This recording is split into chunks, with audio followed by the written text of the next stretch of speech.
Нужно ли учителю английского учиться? Что дают британские сертификаты нашему учителю английского языка? Какой сертификат будет окончательной, фактической бумагой, броней? Статистика знает все, как утверждали наши классики Ильф и Петров. Но одного она не знает. Какой уровень владения английским у наших учителей? Понятно, что у каждого школьного учителя есть диплом педагогического университета о присвоении квалификации учителя английского языка. Но ведь в нем не указано и не написано, как обладатель диплома знает этот самый английский язык. Кажется, что вот уже наступил момент, когда не только работодатели, но ученики и их родители интересуются уровнем владения английским языком у учителя. Честно говоря, я считаю, что такой сертификат должен висеть в кабинете английского языка у каждого учителя где-то между картой UK и таблицей с неправильными глаголами. Мы, учителя английского языка, любим и знаем свой предмет.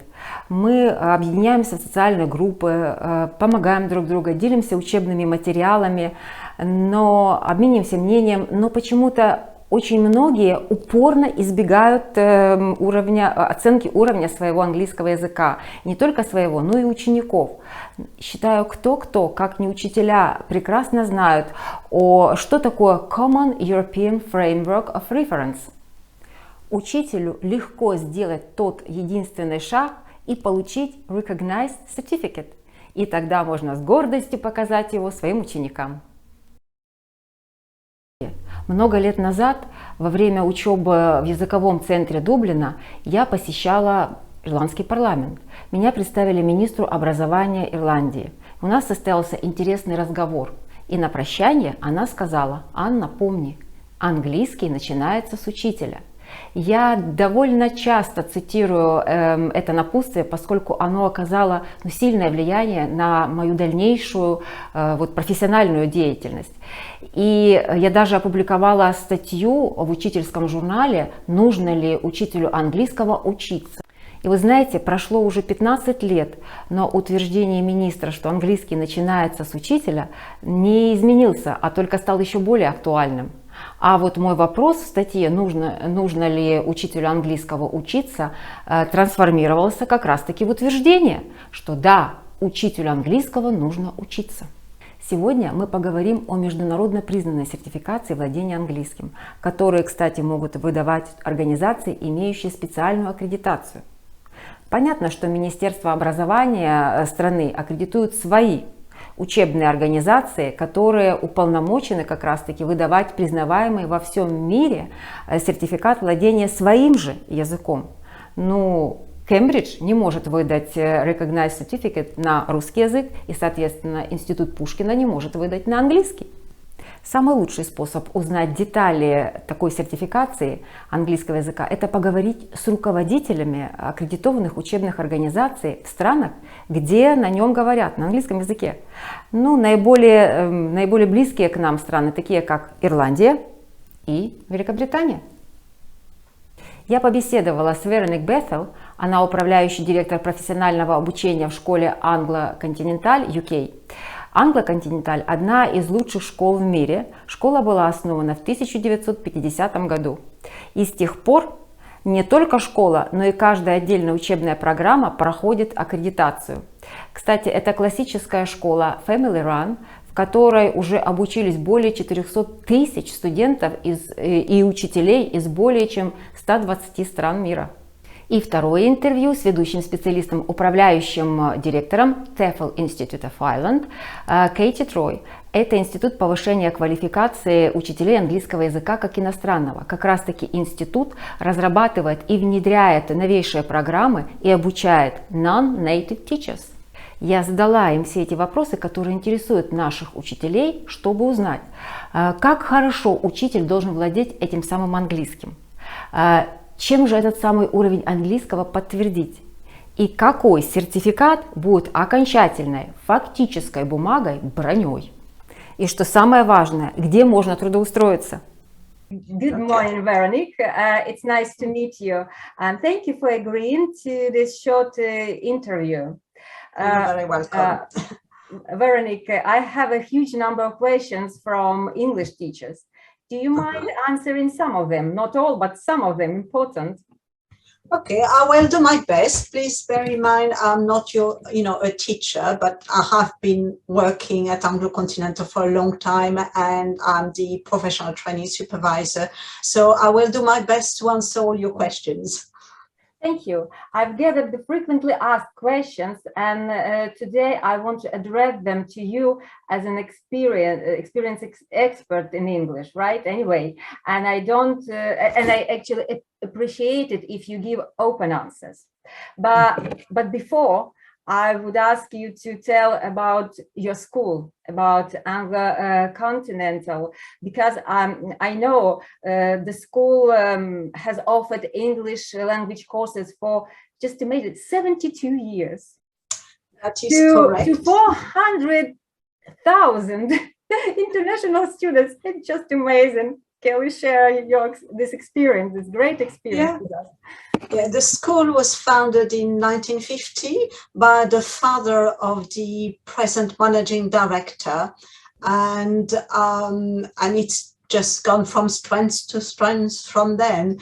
We offer general English, specialized English, but we are also a teacher training center. So we offer the CELTA course. We offer teacher training for aviation English teachers as well. So we cater for a wide variety of specializations. Okay, it's awesome. I'm sure you can tell us a lot about English language, right? Just general questions. What level of English proficiency does a teacher need so they can prepare their students for the B2 level? Is the C1 level appropriate for a teacher? What do you think? The teacher must always have a higher level than their students. So if a teacher is preparing the students for a level B2, then the minimum level that you would expect of them is a C1. Right. Okay. And the following range of questions refers to the C1 level. You see, many teachers are concerned that not all aspects of their English are at the C1 level, and they strive to bring their English levels to the recognized one. And again, it would be great to hear your expert opinion. Is the general English language course appropriate for a teacher to reach the C1 level, or should it be kind of specialized language course for teachers? If their aim is specifically to improve their level and all their skills, so we're talking reading, writing, listening, speaking, then a general English course will be suitable. We're not talking about methodology there. We are talking about improving their language, it's the language itself. So yes, a normal course mixed with international students and aimed at getting their level up to C1 or, even above if necessary is sufficient. Yeah, that's pretty clear. It's good. Yes. Do you think a teacher should learn English among? You actually mentioned among international students, or should it be a group of international colleagues? Do you think perhaps it's better if the teacher can interact between colleagues? Again, if the aim of the training is to improve their level of English, then it would be better for them to just be in a class with other international students rather than being just with teachers. At the end of the course, does your school conduct the final internal kind of testing or something? So with an online course, we test the students when they reach an end of level. Right. Because it takes quite a long time with an online course to progress, then obviously the testing does not necessarily happen at the end of the course. It depends on how long the student studies. With courses in the school, we regularly do mid-level tests, end-of-level tests. Oh, right. So there is not. We can provide an end-of-level test at the end of the course, but obviously it will depend on where the student is at the end of their studies. Okay, that's I understand. Is that clear? Yes, Yeah. it is. Yes, it is. So at the end of the course, after this testing, does the school issue a certificate pointing the level? Yeah, we always issue a certificate. So provided that the students attended the lessons, we issue a certificate that will list the course that has been attended, the number of lessons, the dates, and the level achieved at the end of the course. Well, and will the school also provide a report along with the certificate with strengths on weaknesses of candidates? Yes, we can do this. So normally our certificates, our reports cover the various skills. So we show what strength they're at with each skill. And then we also cover their attendance, their motivation, and we can make recommendations for further studies. Well, Veronique, I'm sure your detailed answers will help to understand that it's important for a teacher to have not just like kind of a pedagogical degree, but also to speak English at a professional level. I thank you very much for this conversation. You're very welcome. I wish you all the best, and that's all, the finish of our conversation. Thanks a million. Thank you, and I will see you soon. See you soon. Goodbye. Bye-bye. Итак, английским учителю нужно владеть профессионально. Ведь не получится быть тренером по плаванию, который сам плавает неуверенно. Коллеги, всем, кому нужна языковая сертификация, обращайтесь ко мне за консультацией. Я помогу каждому с удовольствием. Anna, how are you? Hi, Katie. I'm fine, thank you. How about you? I'm good. Can you hear me okay? And can you Yes, see me? 'Cause yes, I can hear you and I can see you. Dear colleagues, I would like to introduce our special guest, our special guest of our webinar, Katie Troy from TEFL Institute, the managing director. The TEFL Institute is one of the most accredited TEFL course providers in Ireland, with a strong reputation for their internationally recognized online teacher training courses. And I invited Katie to share her TEFL experience. And she tells us about the benefits of attending a recognized online training for teachers, and she also answers the common question, opportunities which TEFL offer for non-native teachers, and other opportunities for non-native teachers. So Katie, it's nice to meet you. Please join us, and I'll give you a floor.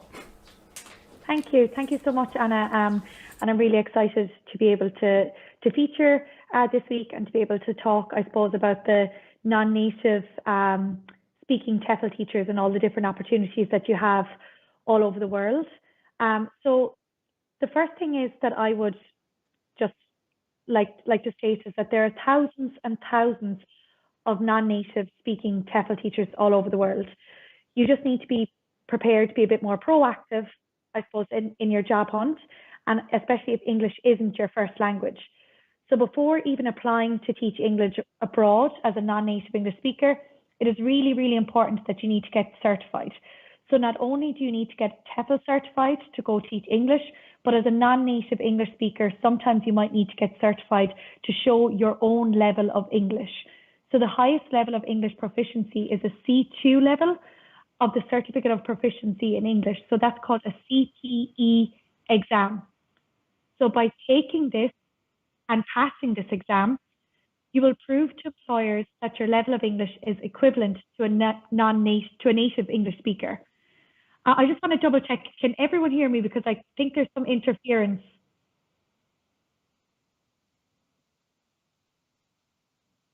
Okay, yes, Katie, we can hear you and see you. Yeah, That's Okay, super. It's just I can't see anything, so no, it's fine, fine. Yeah. It's all good. Okay, so I just wanted to let you know that as a non-native English speaker, you also bring a very unique aspect to teaching English. So as you're able to see the perspective of the student a lot more clearer. So I suppose coming from me, I'm a native English speaker, and sometimes if I was in a classroom full of 20 non-native English speakers, I mightn't really see some of the cues that I could be going on and teaching, like pronunciation or grammar and so on and so forth, and I mightn't see that. But as a non-native English speaker, you have first had to learn English, and now you're being able to teach it. So I suppose that is a really unique aspect to teaching English, because you can see the perspective of the student. So in addition to that, you'll be able to teach your students to prepare for the CPE exam. Yeah. So in a unique way, as you've also taken and passed the same exam. So not only will you have studied for a CPE exam and also gone through it and passed it, you'll be able to teach your students to do the same if they are looking to apply for this, to be able to teach English. When applying to teach English as well abroad, you can be sure to highlight these aspects in your cover letter, that you have done a CPE exam. You might use the fact that you are a non-native speaker and completely proficient in the language as a benefit.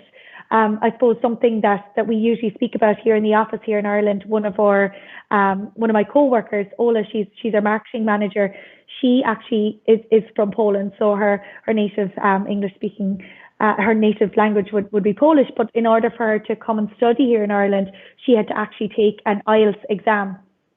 So that's something that she always speaks about when she's speaking to different students, is her experience with going through that IELTS exam, preparing for that, to come and speak in and learn in an English-speaking country. So I suppose there are a lot of choices when you're looking for the right course, but one thing to definitely keep in mind is that countries are really getting stricter on visa requirements.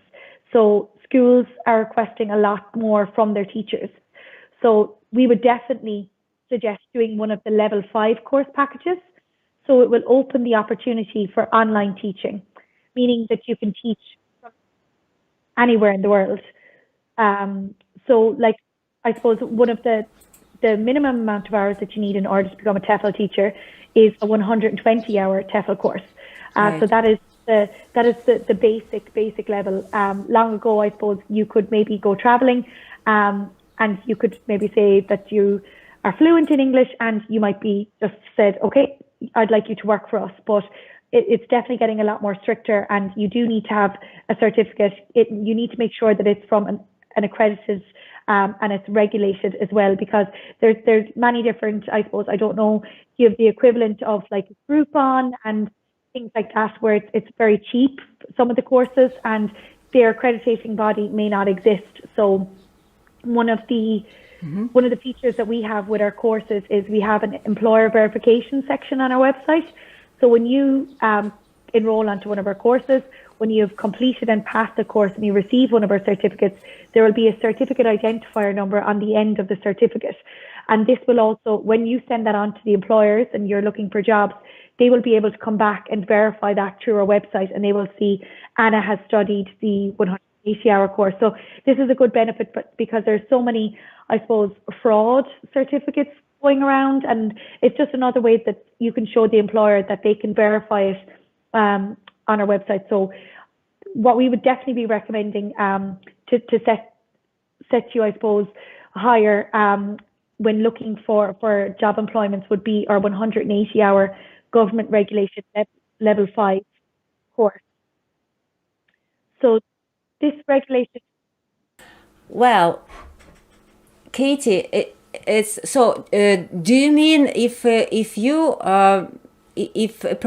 teacher wants to become a TEFL tutor, first he or she should obtain a language qualification, an IELTS exam? Is it the IELTS exam or some others, FC or? Yeah. So what I was trying to explain earlier is the CPE exam is what you would need to undertake, I suppose, to highlight your level of English. Right. And this is something that we would definitely recommend, because I suppose the highest level of English proficiency is the C2 level. of the certificate of this in the CPE exam. And I suppose by taking this and passing this exam, you will prove to employers that your level of English is equivalent to a native English speaker.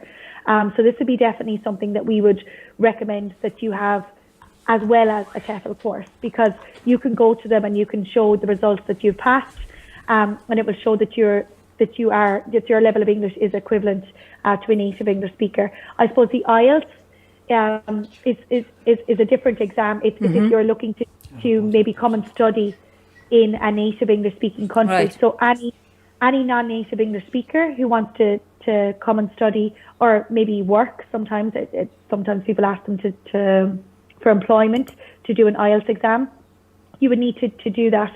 So by going through that yourself, or by maybe even adding that on as a specialist course, because we do have an IELTS preparation specialist course as well with the TEFL Institute, you will know exactly what the student needs to go through, and you can also teach them to prepare them for that IELTS exam. So if you know that one of your students is looking to improve their English so that they can do an IELTS exam, so that they can teach in England, in Ireland, in America, you will already have you may have gone through that yourself, but you will already know what to teach them and what they're looking for when they're preparing for this IELTS exam. Okay, so I'll check if any questions from the chat. Yeah. No, I don't see any questions, but Katie, thank you very much. For example, I pass I'm studying my TEFL course, and I need, and I have a job. Will TEFL Institute provide kind of reference for my employer? What do you think? Yes, so I suppose obviously all the courses are online, so I suppose that's the beauty of doing a TEFL course with the TEFL Institute. You don't need to come in country, you don't need to go to the classes in country or anything like that. So you can do that from the comfort of your own home. Obviously, we do have lots of tutors that can help you. You can get in touch with us via email, via phone call, on our live chat.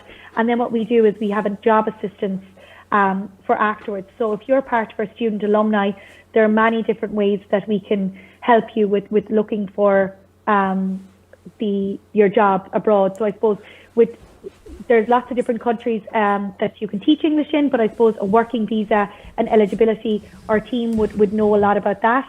And I suppose we do have a lot of tips to increase your chances. So I suppose even by adding some more specialist courses, such as the likes of IELTS preparation or teaching young learners, by working with your own English language skills, reading books, listening to English music, reaching out to different countries' embassies in your chosen destination, just to gather more information about immigration and the visa process. And I suppose we're there to help proofread your application. Right. If you needed anything with like CV help or anything like that, we're definitely here to help perfect, you. yeah. But, Yes. definitely by having, we have a jobs board. I don't know if you've seen that, but I suppose we have a jobs board which has lots of different jobs available to our students and our alumni. So positions are from people with different various backgrounds and nationalities. Yes. And then I suppose after this point, if you need to make sure that your application, your interview skills are up to scratch, we do have some blogs, I suppose, on interview prep. You could even do maybe our salary calculator. It's a data capture tool on the website, which you could kind of give you a better idea of what you might be able to earn if you were teaching English online. And then after you do that, there actually is a demo lesson as well that you can receive for teaching English online. So there's loads of different resources, I suppose, available to you. But what I would definitely love to recommend the most is to set yourself at a higher standard to anyone else by doing a government regulated level 5 course. It's the new gold standard that schools are looking for. So I suppose during COVID, during the pandemic, a lot of people wanted to teach English online and they wanted to make money now and fast, and they didn't have time to study the longer courses. So what they did is they might do the shorter courses. So like I spoke about earlier with the 120-hour course. But by doing a gold standard government regulated level 5 course, it is the equivalent of a CELTA. And I suppose it's the best way to launch your TEFL career. It's the most dynamic course you'll ever do, and it's full of like videos, podcasts, and it is quite interactive. And And I suppose if you don't also have any previous teaching experience, or you didn't maybe practice teaching in a while, we can recommend as well adding on maybe a 10-hour classroom day course. So this is one of our most comprehensive training that we used to actually do in classrooms around Ireland. But since COVID hit, we went all virtually online, which is amazing, because it means that we get to reach your students all over the world. And there's many different times that you can choose from that would hopefully suit your time zone as well. So there's many different opportunities, but definitely I would say a level 5 course is one of the best ones that you can possibly do. And then I suppose by doing the CPE exam yourself, and then also maybe getting in touch about doing some more specializing training as well, is also a really good idea. Katie, I have 2 questions actually. One, Gary asked, can institute provide some kind of practice? I think like internship, I think he means internship, right? This is the first question. And the second, can you remember your first job career? Well, can you remember something funny perhaps, or some interesting moments? Can you share, please? Yeah, I can, of course. So first of all, Gary, it all depends. We definitely do have lots of different internship opportunities. We have scholarships, we have volunteer programs. So there's lots of different opportunities that you can have. We would just need to know, you already have some TEFL training before, and I suppose maybe you could send us an email. So if you wanted to email hello@tefl.ie with just a bit of a description on your background, where you'd like to go, I suppose we'd be able to tailor that then to what we have available to you. And I suppose I have taught in many different countries around the world. My first experience was volunteering in Zambia in Africa, where we didn't have any books or anything like that. So we had to do a lot of our teaching through chalk and writing on the ground. So there's many different ways where you can teach English. And I suppose one of the most beneficial ways that I would always say is you can always use your body language, you can use your cues, hand gestures, by being able to even mime. Is something that I needed to use a lot of when I was teaching with some kids that never ever heard a day of English before in their life. I suppose when I taught in Abu Dhabi, the kids that came into my classroom, there was 33 and 4-year-olds who didn't go to preschool, who never had any experience with teaching, and you'd nearly have to stand in front of the door and speaking English to them. They didn't really understand. So I suppose by just finding common ground, something that we used to do is, I don't know if you've all heard of the Burj Khalifa in Dubai. It's one of the tallest buildings in the world. So right. I used to put up a picture of the Burj Khalifa, and we used to talk about the Burj Khalifa, and I used to put the Burj Khalifa in different colours.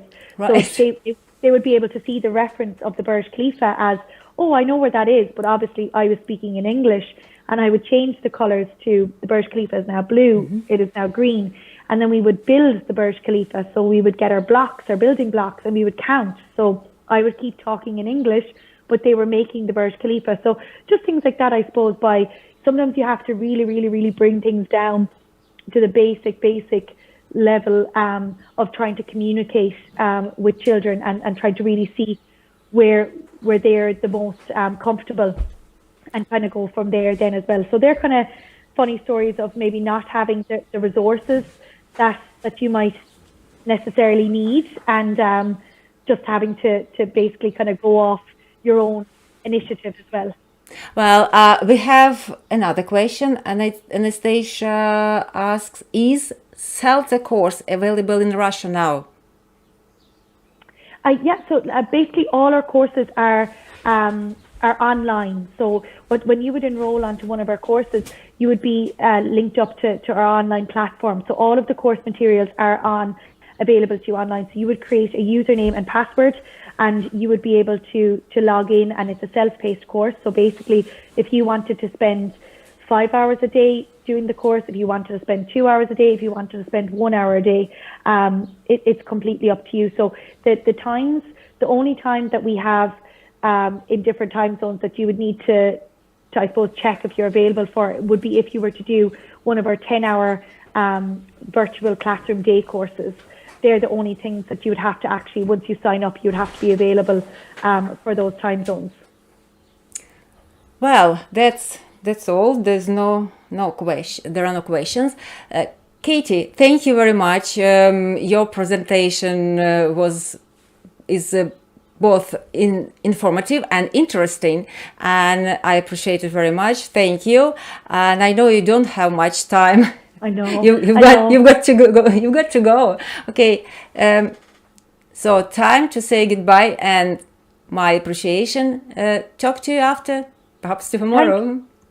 Thank you, Anna. And I suppose if you ever do want to get in touch, we do have some blogs, I suppose, on our website with getting work abroad as a non-native speaker, and we also have a blog on getting work online as a non-native speaker as well. Right. So there's the opportunities of learning a bit more about going abroad and online as well. So if you want to get in touch, you can email hello@tefl.ie. We also have an Instagram account as well at tefl.ie if you want to get in touch, or you can connect with us on live chat through the website. Well, thank you very much. No problem. Have a good evening. Thank you, Anna. Thank you for asking me to join. Have a good day. Bye. Goodbye. Take care. Bye. Коллеги, я являюсь официальным лицензированным партнером TEFL института, поэтому можете быть уверены, что получите полную профессиональную консультацию. Если у вас возникнут дополнительные вопросы, вы можете смело обращаться ко мне. Я внизу под видео оставлю контакты для обращений. Благодарю за внимание.